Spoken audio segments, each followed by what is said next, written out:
Qu'est-ce que la classification Soncas ou Soncas avec un E, ça dépend. Maintenant, on a le E qui a été rajouté assez récemment.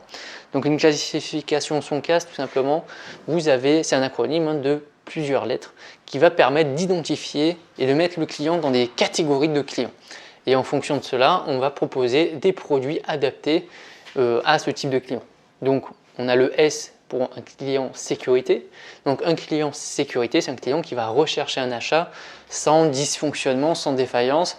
Il fait un achat qui est plutôt calculé, rationnel, sans avoir à se prendre trop la tête. En quelque sorte, il veut vraiment la qualité du produit qui est super importante, c'est des garanties, on va lui proposer plutôt des grandes marques parce que souvent quand on parle de grandes marques, derrière il y a un SAV qui est plus approfondi, ou en tout cas il y a une qualité normalement des produits qui est meilleure, qui est censée être meilleure chez les grandes marques, donc il sera beaucoup plus rassuré. Il veut un achat qui se fasse en toute sérénité, toute sécurité, sans avoir de dysfonctionnement derrière. Donc c'est pour ça que par exemple, si vous prenez les ordinateurs, vous avez beaucoup de personnes qui vont se diriger vers Apple, par exemple, parce qu'ils savent qu'ils vont avoir ça sera un client qui va rechercher déjà un produit qui est déjà tout assemblé en quelque sorte, où il n'y a rien à faire dessus, et c'est une grande marque, donc il y a des garanties supplémentaires, et il y a des garanties de fonctionnement probablement avec. Donc il va plutôt s'orienter vers des produits Apple que des produits Samsung par exemple. Ensuite, vous avez les clients en haut en orgueil. Ce ne sont pas des clients orgueilleux, mais ce sont des clients qui apportent une importance assez forte justement à leur apparence et à la manière dont les autres vont les voir, à leur image justement que le produit leur renverra d'eux-mêmes.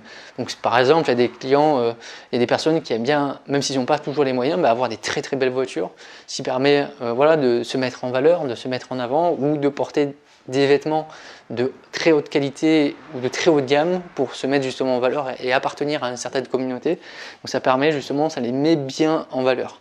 Donc il faut choisir justement des produits qui vont les différencier des autres, donc des produits atypiques, des produits un peu plus flashy, qui vont se différencier des autres par exemple, des couleurs assez vives, donc le haut de gamme bien sûr, le luxe et tout ce qui en quelque sorte interpelle directement les gens. Donc il va falloir orienter ce client vers ce type de produit. Ensuite les clients en N, donc en nouveauté, donc c'est des clients qui sont friands justement des dernières tendances, des nouvelles technologies qui viennent de sortir. Donc on va aller chercher un produit qui vient tout juste de sortir, donc une nouveauté qui vient de sortir avec des nouvelles technologies innovantes, avec quelque chose qu'il faut tester.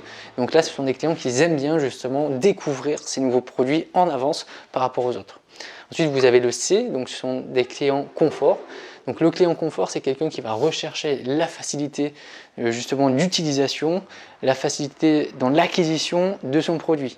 Donc par exemple, on peut orienter un client confort vers justement une livraison à domicile ou une installation à domicile. Donc le e-commerce sera bien adapté parce qu'il n'aura pas besoin de se déplacer, il va recevoir son produit chez lui directement, il ne va pas se prendre la tête. Donc il va prendre aussi, par exemple, pour prendre l'exemple avec les ordinateurs, il va choisir plutôt aussi un ordinateur Apple parce qu'il y a aucune installation à faire, il y a tout qui est prêt déjà, qui est préinstallé, etc. Donc il va pouvoir l'utiliser tout de suite, il n'a pas besoin de se prendre la tête avec des démarches administratives ou des démarches techniques.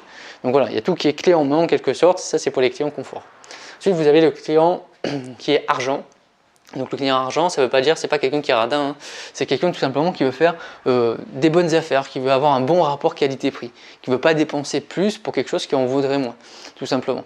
Donc là, on va lui proposer des promotions exceptionnelles, on va le diriger justement vers la promotion du mois, la promotion de la semaine, parce qu'il aura plus de chances d'acheter ce produit, même si techniquement le produit sera peut-être moins avancé que ce qu'il avait besoin à la base.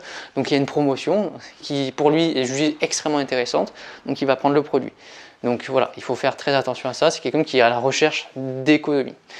Ensuite, le client S, donc sympathie, c'est un client qui va rechercher à faire plaisir à son entourage. Donc il ne va pas acheter un produit pour lui-même, à l'inverse du client orgueil qui veut vraiment acheter un produit qui veut se mettre en valeur pour lui. Là, le client sympathie, il va acheter des produits pour mettre en valeur ses proches, son entourage tout simplement, pour faire un achat collectif, pour faire plaisir à tout le monde. Donc là, on va prendre des produits un peu plus spacieux, si vous vendez des voitures par exemple.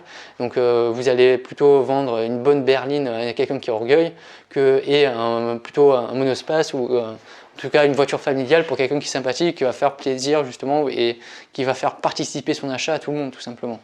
Donc qui va plaire à tout le monde tout simplement. Et enfin le E qui est récemment rajouté parce qu'il y a la dimension écologique maintenant qui rentre en compte. Donc un client écologique, c'est tout simplement un client qui est sensible justement au développement durable, au fair trade en quelque sorte aussi, au respect de l'environnement du fait de sa production du produit et aussi des conséquences de l'utilisation de ce produit. Certains produits, ils sont conçus justement pour réduire les gaz à effet de serre, etc. Donc tout simplement, ce sont des produits qui sont biodégradables, qui vont faire des économies énergétiques.